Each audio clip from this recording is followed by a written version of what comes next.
Hi there! Welcome to part 1 of the flattening. Well, technically it should be part 2, but I accidentally deleted some footage because I'm not a YouTuber and I made a oopsie.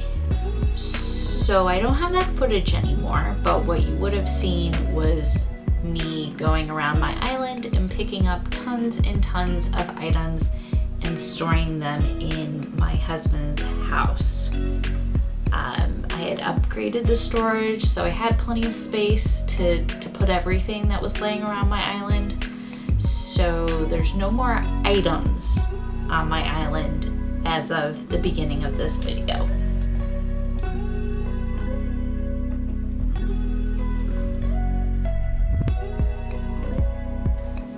So the goal today is to move all of the buildings to the beach or the relative edge of the map and to delete all of the bridges and inclines. So I took out 1,000,000 bells and I can do 2 of these things a day, right? I can delete a bridge or incline and I can move a building. Like, Tom Nook likes to make excuses about how much or how little he can do depending on, what else is going on. And I found that these 2 things can happen on the same day and will be ready the next morning. So in order to time travel as little as possible, I'm doing both a deletion and a move each day. Moving a building costs 50,000 bells and deleting something costs 10,000 bells. So I could sit here and do the math, but I'm pretty sure 1,000,000 bells is going to cover it. If not, I'll just go back to the bank and pull out more money. However, you'll also see me running around and picking up shells and putting things in the Nook's Cranny drop box so that I can make a little bit of money while I'm doing this. Just trying to keep in mind that after I delete all these bridges and inclines, I'm going to have to spend a lot of money to build them back.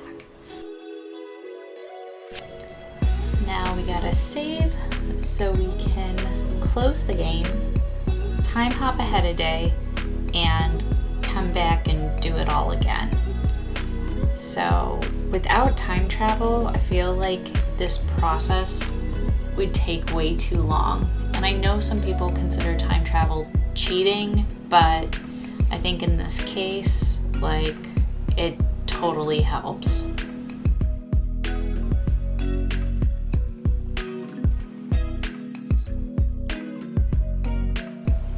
Red is here today, and he has a painting that I don't have yet that is guaranteed to be authentic.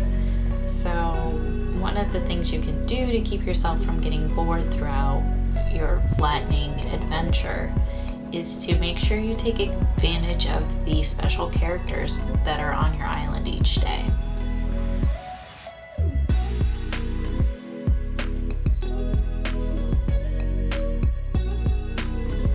The biggest thing I learned throughout this whole process was that Tom Nook never shuts up.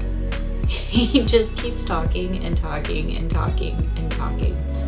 I can't tell you how many times I said, "Oh, just kidding. I don't actually want to demolish this thing," just because I was trying to speed through his chatter.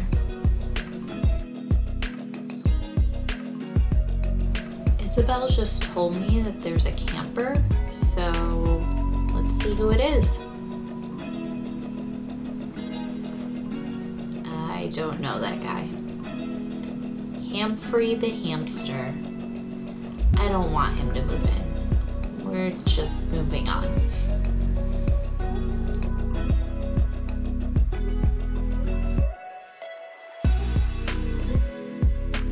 Wash, rinse, repeat. That's just what's happening here, folks.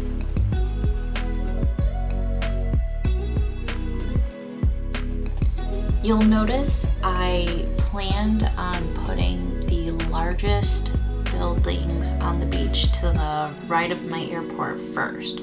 So this was the deepest beach, and I knew my biggest buildings would fit there. So after I had the bigger buildings placed, I went through and placed villager homes because they are much smaller. Oh, I caught a shark. But anyway, that's the only planning I really did when it came to moving these buildings. I sort of wish I had gone into it a little bit more and really thought about where I was putting these things on the beach, because I think I could have maximized space a little bit better, but you'll see that later.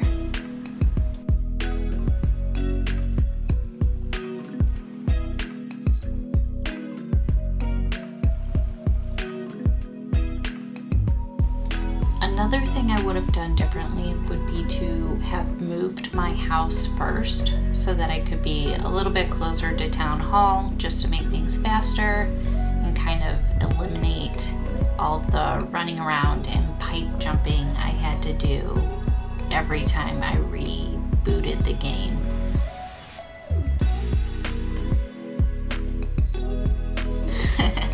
I deleted my favorite bridge, so here's a nice little land bridge for my character to run across. Can't forget my husband's house. So because the character houses are a little bit larger than the villager houses, I made sure to get these on the beach to the left of my airport before I filled it up with more villager homes.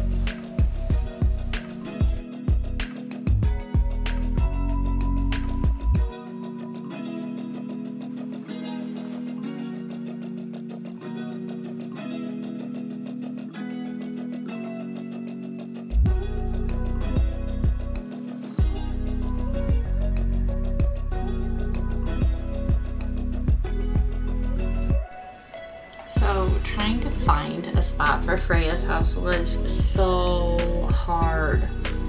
I tried to stick it on the side beaches and I could not find a single spot for it. So it was at this point that I decided I'd make a little cluster of homes back by my secret beach, and that's just the part of the island that I will decorate last. Also, you can't put houses on rocks. At least I couldn't. I don't think anyone has rocks big enough. If you have rocks big enough, can you comment below and let us know if that's possible? Because I tried all my rocks. I can't put houses on rocks. So Freya's house actually ended up on a beach out front. So it was with Choi's house that I started back here. And then I went through and started adding more and more of the houses. But first I had to demolish this hilly cemetery thing I had built.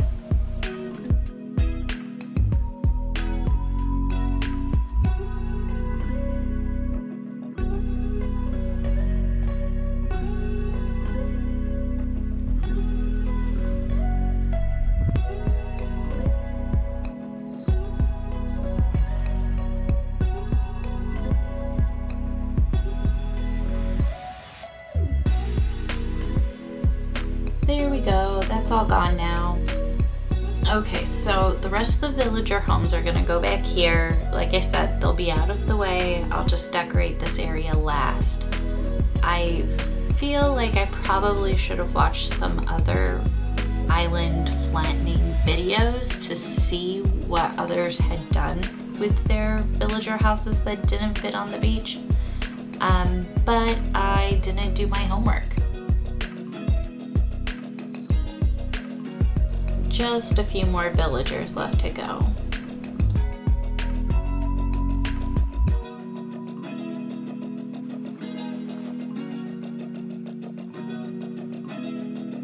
I was surprised by how fast this actually went. Like, I thought it was going to take a lot longer, or that I'd get a lot more bored doing it, but it actually wasn't too bad. And here I've been dreading flattening my island for so long. I feel like I should have just tried it.